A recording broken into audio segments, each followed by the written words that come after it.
ಸುವರ್ಣ ನ್ಯೂಸ್ನ crime ಕಾರ್ನರ್ಗೆ ಸ್ವಾಗತ. ನಾನು ಉಮರ್ ಫಾರೂಕ್. ಗರುಡಮಾಲ್ ಹತ್ರ ಹೈದರಲ್ಲಿ ಕತೆ ಮುಗಿಸಿದ್ರಲ್ಲ, ಇದು ಬೆಂಗಳೂರು ಮಟ್ಟಿಗೆ ಹೈ ಪ್ರೊಫೈಲ್ ಕೇಸ್ ಅಂತಾನೆ ಹೇಳ್ಬೋದು. ಈ ಮೊದಲು ಹೈದರಲ್ಲಿ ಕೇಸ್ ಬಗ್ಗೆ ಡೀಟೇಲ್ ಆಗಿ ವಿಡಿಯೋ ಮಾಡಿ ಮಾಹಿತಿಯನ್ನು ಕೊಟ್ಟಿದ್ದೇನೆ. ಆ ವಿಡಿಯೋದ ಲಿಂಕನ್ನು ಡಿಸ್ಕ್ರಿಪ್ಷನಲ್ಲಿ ಕೊಟ್ಟಿರ್ತೀನಿ, ಹಾಗೆ ಕಮೆಂಟ್ನಲ್ಲೂ ಪಿನ್ ಮಾಡಿರ್ತೀನಿ, ಆಸಕ್ತರು ನೋಡ್ಬೋದು. ಇದೀಗ ಹೈದರಲ್ಲಿ ಕೇಸ್ ಬಗ್ಗೆ ಮತ್ತೊಂದು ಭಯಾನಕ ಸತ್ಯಗಳು ಹೊರಗೆ ಬರ್ತಾ ಇದ್ದಾವೆ.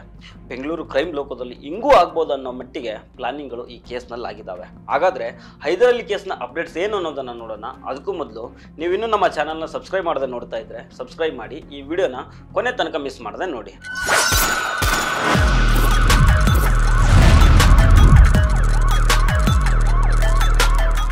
ಗರುಡಮಾಲ್ ಸಮೀಪದ ಫುಟ್ಬಾಲ್ ಸ್ಟೇಡಿಯಂ ಬಳಿ ಹೈದರಲ್ಲಿ ಕತೆ ಮುಗಿಸಿದ ಕೇಸ್ನಲ್ಲಿ ಒಟ್ಟು 7 ಮಂದಿಯನ್ನ ಅಶೋಕ್ ನಗರ ಪೊಲೀಸರು ಎನ್ಕ್ವೈರಿ ಮಾಡ್ತಾ ಇದ್ದಾರೆ.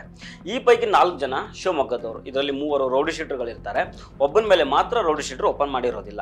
ಅಂದ ಹಾಗೆ ನಾಜು ಇದಾನಲ್ಲ, ಈ ಕೇಸ್ನ ಪ್ರಮುಖ ಆರೋಪಿ, ಇವನು ಈ ಶಿವಮೊಗ್ಗದ ರೌಡಿ ಶೀಟರ್ಗಳನ್ನ ಆಯ್ದುಕೊಳ್ಳೋದಕ್ಕೆ ಬಲವಾದ ಕಾರಣಗಳು ಇದಾವೆ. ಒಂದು, ಇವರು ಆ ಏರಿಯಾದ ಜನರಿಗೆ ಅಷ್ಟಾಗಿ ಮುಖ ಪರಿಚಯ ಇರೋದಿಲ್ಲ, ಹೀಗಾಗಿ ಸುಲಭವಾಗಿ ಓಡಾಡಿಕೊಂಡು ಹೈದರ್ನ ವಾಚ್ ಮಾಡಬಹುದು ಅನ್ನೋದಾಗಿರುತ್ತೆ. ಇನ್ನೊಂದು ಕಾರಣ ಏನಂತಂದ್ರೆ, ಈ ಶಿವಮೊಗ್ಗದ ಹುಡುಗರು ಒಮ್ಮೆ ಹೈದರ್ ಕಡೆ ಹುಡುಗನಿಗೆ ಹೊಡೆದಿರ್ತಾರೆ. ಈ ಸಂದರ್ಭದಲ್ಲಿ ಹೈದರ್ ಈ ಹುಡುಗರಿಗೆ ಆವಾಜ್ ಹಾಕಿರ್ತಾನೆ. ಎಲ್ಲ ಇವನ ಶಿವಮೊಗ್ಗದಲ್ಲಿ ನಾವು ಡಾನ್ಗಳ ರೀತಿ ಮೆರೆದವರು, ನಮಗೆ ಆವಾಜ್ ಆಗ್ತಾನಲ್ಲ ಇವನನ್ನು ಸಿಟ್ಟು ಈ ರೌಡಿ ಶೀಟರ್ಗಳಿಗೆ ಇರುತ್ತೆ. ಯಾರ ಮೇಲೆ? ಹೈದರ್ ಮೇಲೆ. ಹೀಗಾಗಿ ಇವರನ್ನೇ ನಾಜು ಆಯ್ಕೆ ಮಾಡ್ತಾನೆ. ಹೇಗಿದ್ರು ಮೊದಲೇ ಸಿಟ್ಟು ಇಟ್ಕೊಂಡಿರ್ತಾರೆ, ಹೀಗಾಗಿ ಈಸಿಯಾಗಿ ಕೆಲಸ ಮುಗಿಸ್ಬಿಡ್ತಾರೆ ಅಂತ ನಾಜು ಅನ್ಕೊಂಡಿರ್ತಾನೆ. ನೋಡಿ, ಒಂದ್ ಕಡೆ ಹೈದರಲ್ಲಿ ರೌಡಿ ಶೀಟರ್, ಇನ್ನೊಂದ್ ಕಡೆ ನಾಜು ಕೂಡ ರೌಡಿ ಶೀಟರ್. ಇವರಿಬ್ಬರ ಮಧ್ಯೆ ದ್ವೇಷ ಇದ್ದಿದ್ದು ಇಲ್ಲಿ ಸಾಮಾನ್ಯ, ಇದರಲ್ಲಿ ಹೊಸದಾಗಿ ವಿಶೇಷತೆಯನ್ನು ಕಂಡು ಬರೋದಿಲ್ಲ. ಆದ್ರೆ ಇವರಿಬ್ಬರ ನಡುವಿನ ದ್ವೇಷಕ್ಕೆ 12 ವರ್ಷಗಳ ಇತಿಹಾಸ ಕೂಡ ಇದೆ. ಹೈದರನ್ನ ಹೊಡಿಬೇಕು ಅಂತ ನಾಜು ಪ್ಲಾನ್ ಮಾಡ್ತಾ ಇರ್ತಾನೆ, ನಾಜುನನ್ನ ಹೊಡೆದಾಕ್ಬೇಕು ಅಂತ ಹೈದರ್ ಪ್ಲಾನ್ ಮಾಡ್ಕೊಂಡಿರ್ತಾನೆ. ಆದ್ರೆ ಈ ಕೇಸ್ನಲ್ಲಿ ಇವರಿಬ್ಬರ ಮಧ್ಯೆ ಇನ್ನೊಂದು ಹೆಸರು ಬರುತ್ತೆ, ಅದೇ ಝೋರ್ ಅಬ್ಬಾಸ್ ಅಲಿಯಾಸ್ ಗೋಲ್ಡ್ ಅಬ್ಬಾಸ್. ನಾಜು ಮತ್ತು ಹೈದರ್ ರೌಡಿ ಶೀಟರ್ಗಳಾಗಿರ್ತಾರೆ, ಆದ್ರೆ ಗೋಲ್ಡ್ ಅಬ್ಬಾಸ್ ಅಲ್ಲ. ಹಾಗಂತ ಹೆಸರಲ್ಲಿ ಗೋಲ್ಡ್ ಇದೆ ಅಂದ ಮಾತ್ರಕ್ಕೆ ಅಣ್ಣವ್ರ ತರ ಒಳ್ಳೆ ಕೆಲಸ ಮಾಡಿ ಬಂಗಾರದ ಮನುಷ್ಯ ಆಗಿದ್ದಲ್ಲ. ಈ ಅಬ್ಬಾಸ್ಗೆ ಗೋಲ್ಡ್ ಬಿಸ್ನೆಸ್ ಇದ್ದಿದ್ರಿಂದ ಗೋಲ್ಡ್ ಅಬ್ಬಾಸ್ ಅಂತ ಕರೀತಾ ಇರ್ತಾರೆ. ಮೂಲತಃ ಇವನು ದೊಡ್ಡಬಳ್ಳಾಪುರ ಹತ್ರ ಇರೋ ಅಲಿಪುರದವನು, ಆದ್ರೆ ಬೆಂಗಳೂರಲ್ಲೇ ಬಿಸ್ನೆಸ್ ಮಾಡ್ಕೊಂಡು ಸೆಟ್ಲ್ ಆಗಿರ್ತಾನೆ. ಜಾನ್ಸನ್ ಮಾರ್ಕೆಟ್ನಲ್ಲಿ ಮನೆ ಮಾಡಿಕೊಂಡು ಅಲ್ಲಿ ಒಂದು ತಕ್ಕ ಮಟ್ಟಿಗೆ ಹವಾ ಕೂಡ ಮೇಂಟೈನ್ ಮಾಡಿರ್ತಾನೆ. ಇತ್ತೀಚೆಗೆ ಯೂತ್ ಕಾಂಗ್ರೆಸ್ನಲ್ಲಿ ಜನರಲ್ ಸೆಕ್ರೆಟರಿ ಕೂಡ ಆಗಿರ್ತಾನೆ. ಈ ಕೇಸ್ನಲ್ಲಿ ಅಬ್ಬಾಸ್ ಲಿಂಕ್ ಆಗಿದ್ದು ಕೂಡ ಒಂದು ರೋಚಕ ಕಥೆ. ಅದು ನನಗೆ ಸಿಕ್ಕಿರೋ ಮಾಹಿತಿ ಸರಿ ಇರೋದಾದ್ರೆ, ಗೋಲ್ಡ್ ಬಿಸ್ನೆಸ್ ಮಾಡ್ತಾ ಇದ್ನಲ್ಲ ಅಬ್ಬಾಸ್, ಇವನಿಗೆ ಹೈದರಲ್ಲಿ ಥ್ರೆಟ್ ಮಾಡ್ತಾ ಇದ್ದಂತೆ. ಅದು ಯಾವ ಕಾರಣಕ್ಕೆ ಅನ್ನೋ ಕ್ಲಾರಿಟಿ ಇಲ್ಲ. ಒಟ್ಟಿನಲ್ಲಿ ಅಬ್ಬಾಸ್ಗೆ ಹೈದರಲ್ಲಿ ಬೆದರಿಕೆ ಆಗ್ತಿದ್ದ ಅನ್ನೋ ಮಾಹಿತಿ ಇದೆ. ಹೀಗಾಗಿ ಹೈದರ್ ಎಲ್ಲ ಮುಗಿಸಿದ್ರೆ ತನಗೆ ದೊಡ್ಡ ತಲೆನೋವು ಕಡಿಮೆ ಆಗುತ್ತಲ್ಲ ಅನ್ನೋ ಯೋಚನೆಗೆ ಅಬ್ಬಾಸ್ ಬರ್ತಾನಂತೆ. ನಾಜುಗೆ ಸುಪಾರಿ ಕೊಡ್ತಾನಂತೆ. ಹೈದರಲ್ಲಿ ಕತೆ ಮುಗಿಸಿದ ಕೇಸ್ನಲ್ಲಿ ಅಬ್ಬಾಸ್ ಹಣ ಸರಬರಾಜು ಮಾಡಿದ ಅನ್ನೋದು ಎಲ್ಲ ಕಡೆ ಕೇಳಿಬರೋ ಮಾತು. ಇದಕ್ಕೂ ಇಂಟ್ರೆಸ್ಟಿಂಗ್ ಸಂಗತಿ ಏನಂತಂದ್ರೆ, ಶಿವಮೊಗ್ಗದಿಂದ ಬಂದಿದ್ರಲ್ಲ ರೌಡಿ ಶೀಟರ್ಗಳು, ಇವ್ರ ಪೈಕಿ ಒಬ್ಬ ಅಶೋಕ್ ನಗರ ಪೊಲೀಸ್ ಸ್ಟೇಷನ್ ಅಲ್ಲಿ ಯಾವುದೋ ಒಂದು ಕೇಸ್ನಲ್ಲಿ ಫಿಟ್ ಆಗಿರ್ತಾನೆ. ಆಗ ಇದೇ ಗೋಲ್ಡ್ ಅಬ್ಬಾಸ್ ಅವನಿಗೆ ಬೇಲ್ ಮಾಡಿಸಿ ಶಿವಮೊಗ್ಗದ ಆ 4 ಜನ ರೌಡಿ ಶೀಟರ್ಗಳಿಗೆ ಹೊಸೂರಿನಲ್ಲಿ ಮನೆ ಮಾಡಿಕೊಟ್ಟಿರ್ತಾನಂತೆ. ಕಳೆದ 1 ತಿಂಗಳಿಂದ ಹೊಸೂರಿನ ಬಾಡಿಗೆ ಮನೆಯಲ್ಲಿದ್ದ ಶಿವಮೊಗ್ಗದ ಆ ರೌಡಿ ಶೀಟರ್ಗಳು ಆಗಾಗ ಆನೆಪಾಳ್ಯಕ್ಕೆ ಬರ್ತಾ ಇರ್ತಾರೆ. ಹೈದರ್ ಎಲ್ಲಿ ಹೋಗ್ತಾನೆ, ಎಷ್ಟೊತ್ತಿಗೆ ಹೋಗ್ತಾನೆ, ಯಾವಾಗ ವಾಪಸ್ ಬರ್ತಾನೆ, ಜೊತೆ ಯಾರು ಇರ್ತಾರೆ ಅನ್ನೋದನ್ನ ವಾಚ್ ಮಾಡ್ತಾ ಇರ್ತಾರೆ. 1 ತಿಂಗಳಿಂದ ವಾಚ್ ಮಾಡಿ ಕೊನೆಗೊಂದಿನ ಆನೆಪಾಳ್ಯದ ಆನೆಕತೆಯನ್ನ ಕಲಾಸ್ ಮಾಡ್ತಾರೆ. ಈ ಕೃತ್ಯಕ್ಕೆ ಅಬ್ಬಾಸ್ ದುಡ್ಡು ಕೊಡ್ತಾನೆ. ಶನಿವಾರ ಹೈದರಲ್ಲಿನ ಹೊಡೆದಾಕ್ತಾರೆ. ಸಂಡೇ ದಿನ ದುಬೈಯಲ್ಲಿ ಇಂಡಿಯಾ ಪಾಕಿಸ್ತಾನ್ ಮ್ಯಾಚ್ ಇರುತ್ತೆ. ಆ ಮ್ಯಾಚ್ ನೋಡೋದಕ್ಕೆ ನಾನು ಹೋಗ್ತೀನಿ, ಅದೇ ಟೈಮ್ನಲ್ಲಿ ಹೈದರ್ನ ಹೊಡೆದಾಕಿ ಅಂತ ಹೇಳಿರ್ತಾನೆ. ಇದು ಸದ್ಯ ಅಬ್ಬಾಸ್ ಮೇಲೆ ಕೇಳಿ ಬರ್ತಾ ಇರುವಂತಹ ಆರೋಪ. ಅಬ್ಬಾಸ್ ಈಗಲೂ ದುಬೈಯಲ್ಲೇ ಇದ್ದಾನೆ. ಈ ತನಕ ಆತನಿಂದ ಈ ಕೇಸ್ ಬಗ್ಗೆ ಯಾವೊಂದು ರಿಪ್ಲೈ ಕೂಡ ಬಂದಿಲ್ಲ. ಯಾವಾಗ ಬೆಂಗಳೂರಿಗೆ ಬರ್ತಾನೆ ಅದು ಗೊತ್ತಿಲ್ಲ. ವೀಸಾ ಟೈಮ್ ಮುಗಿಯೋಷ್ಟರಲ್ಲಿ ಬರಲೇಬೇಕು, ಆಗ ಇದೆಲ್ಲದರ ಅಸಲಿಯತ್ತು ಗೊತ್ತಾಗುತ್ತೆ. ಇದರ ಆಚೆಗೆ ಇನ್ನೂ 1-2 ಕಾರಣಗಳು ಇದಾವೆ. ಇಂದಿನ ವಿಡಿಯೋದಲ್ಲಿ ಹೇಳಿದ್ದೀನಿ. ಒಂದು ಎಲೆಕ್ಷನ್ ಟಿಕೆಟ್ ಸಲುವಾಗಿ ಅಂತ ಹೇಳ್ತಾರೆ, ಇನ್ನೊಂದು ಯಾವುದೋ ಪ್ರಾಪರ್ಟಿ ಸಲುವಾಗಿ ಅಂತ ಹೇಳ್ತಾರೆ. ಹೈದರ್ ಕುಟುಂಬಸ್ಥರ ಪ್ರಕಾರ ಹೈದರಲ್ಲಿ ಬೆಳವಣಿಗೆಯನ್ನು ನೋಡೋಕ್ಕಾಗದೆ ಅಸೂಯೆಯಿಂದ ಈ ರೀತಿ ಮಾಡಿದ್ದಾರೆ. ಒಂದೊಳ್ಳೆ ಹೆಸರು ಮಾಡ್ಕೊಂಡು ಬರ್ತಾ ಇದ್ದಾರೆ. ಇನ್ನು ಮುಂದೆ ಚೆನ್ನಾಗಿ ಆಗಬಾರ್ದು.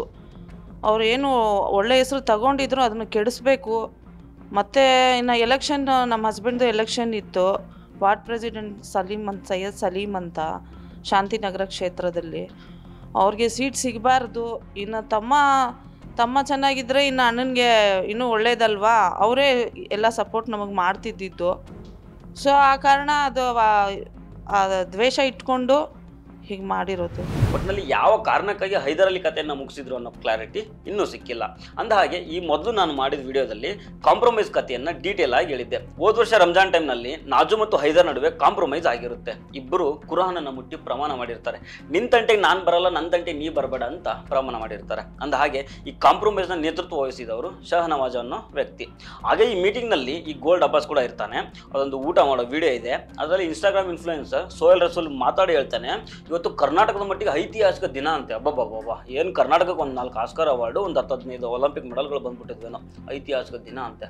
ಆದರೆ ಇಲ್ಲಿ ವಿಪರ್ಯಾಸ ಏನು ಗೊತ್ತಾ, ಆ ವಿಡಿಯೋದಲ್ಲಿ ಇದೇ ಹೈದರ್ ಮತ್ತು ಅಬ್ಬಾಸ್ ಒಬ್ರಿಗೊಬ್ರು ತುತ್ತು ತಿನ್ನಿಸ್ತಾರೆ. ಈಗ ನೋಡಿದರೆ ಇದೇ ಅಬ್ಬಾಸ್ ಸ್ಕೆಚ್ ಹಾಕ್ಬಿಟ್ಟಿದ್ದಾನೆ. ಆ ಸ್ಕೆಚ್ನಂತೆ ನಾಜು ಹೈದರ್ನನ್ನು ಹೊಡೆದಾಕಿದ್ದಾನೆ. ಇನ್ನು ಹೈದರ್ ಅಲಿಯನ್ನು ಮುಗಿಸಿದ ಈ ಕೇಸ್ನಲ್ಲಿ ಒಟ್ಟು 7 ಜನರನ್ನು ಅಶೋಕ್ ನಗರ ಪೊಲೀಸರು ಅರೆಸ್ಟ್ ಮಾಡಿದ್ದಾರೆ. ಈ 7 ಜನರ ವಿರುದ್ಧ ಕೋಕಾ ಕಾಯ್ದೆಯನ್ನು ಜಾರಿ ಮಾಡೋದಕ್ಕೆ ಮುಂದಾಗಿದ್ದಾರೆ ಅನ್ನೋ ಮಾಹಿತಿ ಇದೆ. ಕೋಕಾ ಆ್ಯಕ್ಟ್ ಅಂದರೆ ಯಾರು ಪದೇ ಪದೇ ಅಪರಾಧಗಳಲ್ಲಿ ಭಾಗಿಯಾಗ್ತಾರೋ ಅವ್ರ ವಿರುದ್ಧ ಈ ಕಾಯ್ದೆಯನ್ನು ಜಾರಿ ಮಾಡ್ತಾರೆ. ಈ ಕಾಯ್ದೆ ಪ್ರಕಾರ ಆರೋಪಿಗಳಿಗೆ 1 ವರ್ಷದ ತನಕ ಬೇಲ್ ಸಿಗೋದೇ ಇಲ್ಲ. ಹಾಗೆ ಮುಂದಿನ ದಿನಗಳಲ್ಲಿ ಈ ಆರೋಪಿಗಳು ಬೇಲ್ ತಗೊಳ್ಬೇಕು ಅಂತಂದರೆ ಇವರು ಹೈಕೋರ್ಟ್ಗೆ ಹೋಗಬೇಕು. ಕೋಕಾ ಕಾಯ್ದೆ ಜಾರಿ ಆದರೆ ಲೋವರ್ ಕೋರ್ಟ್ನಲ್ಲಿ ಜಾಮೀನು ಪ್ರಕ್ರಿಯೆ ನಡೆಯೋದಿಲ್ಲ. ಏನಿದ್ರು ಹೈಕೋರ್ಟ್ನಲ್ಲಿ ಇದ್ರ ವಿಚಾರಣೆ ಆಗುತ್ತೆ. ನೋಡಬೇಕು, ಚಾರ್ಜ್ ಶೀಟ್ ಹಾಕೋವರೆಗೂ ಬೇಲ್ ಅಂತೂ ಸಿಗೋದಿಲ್ಲ. ಹೀಗಾಗಿ ಚಾರ್ಜ್ ಶೀಟ್ ಹಾಕಿದ ಮೇಲೆ ಕೋಕಾ ಕಾಯ್ದೆಯನ್ನು ಆಗೋ ಪ್ಲಾನ್ನಲ್ಲಿ ಅಶೋಕ್ ನಗರ ಪೊಲೀಸರು ಇದ್ದಾರಂತೆ. ಹಿಂಗಾದರೂ ಆರೋಪಿಗಳಿಗೆ ಬಿಸಿ ಮುಟ್ಲಿ, ಇಲ್ಲ ಅಂದರೆ ನಾಳೆ ಇನ್ನೊಬ್ಬರ ಕಥೆಯನ್ನು ಮುಗಿಸ್ತಾರೆ. ಆಗ ಪೊಲೀಸರು ಮತ್ತೊಂದು FIR ಹಾಕ್ಕೊಳ್ತಾರೆ. ನಾವು ಮೀಡಿಯಾದವರು ಒಂದಿಷ್ಟು ದಿನ ಸುದ್ದಿ ಮಾಡ್ತೀವಿ, ಆಮೇಲೆ ಕೋರ್ಟ್ನಲ್ಲಿ ಸುಳ್ಳು ಪಳ್ಳು ಹೇಳಿ ಹೊರಗಡೆ ಆರಾಮಾಗಿ ಓಡಾಡ್ಕೊಂಡಿರ್ತಾರೆ. ಸ್ವಲ್ಪ ದಿನ ಆದಮೇಲೆ ಮತ್ತೊಂದು ಚಾಪ್ಟರ್ ಓಪನ್ ಆಗುತ್ತೆ ಅಷ್ಟೇ. ಇನ್ನು ಮುಂದಾದರೂ ಕ್ರೈಮ್ ಆಗದೆ ಇರೋ ರೀತಿ ಏನಾದರೂ ಹೊಸ ಬದಲಾವಣೆಯನ್ನು ನಮ್ಮ ಪೊಲೀಸರು ಮಾಡ್ತಾರಾ ಗೊತ್ತಿಲ್ಲ. ಒಟ್ಟಿನಲ್ಲಿ ಇಂತಹ ಕ್ರೈಮ್ಗಳು ನಿಲ್ಲಬೇಕು. ಬೆಂಗಳೂರಿನಲ್ಲಿ ರೌಡಿ ಶೀಟರ್ಗಳನ್ನು ಮಟ್ಟ ಹಾಕಬೇಕು. ಒಂದು ಅವರು ರೌಡಿಸಮ್ ಬಿಟ್ಟು ಬದುಕಬೇಕು, ಇಲ್ಲ ಕರ್ನಾಟಕನೇ ಬಿಡಬೇಕು. ಇಂತಹದೊಂದು ಪರಿಸ್ಥಿತಿ ನಿರ್ಮಾಣ ಆಗಬೇಕು. ಬೆಂಗಳೂರಿಗಂತೂ ಇದು ತುಂಬ ಅಗತ್ಯವಾಗಿದೆ. ನೋಡೋಣ ಏನಾಗುತ್ತೆ ಅಂತ.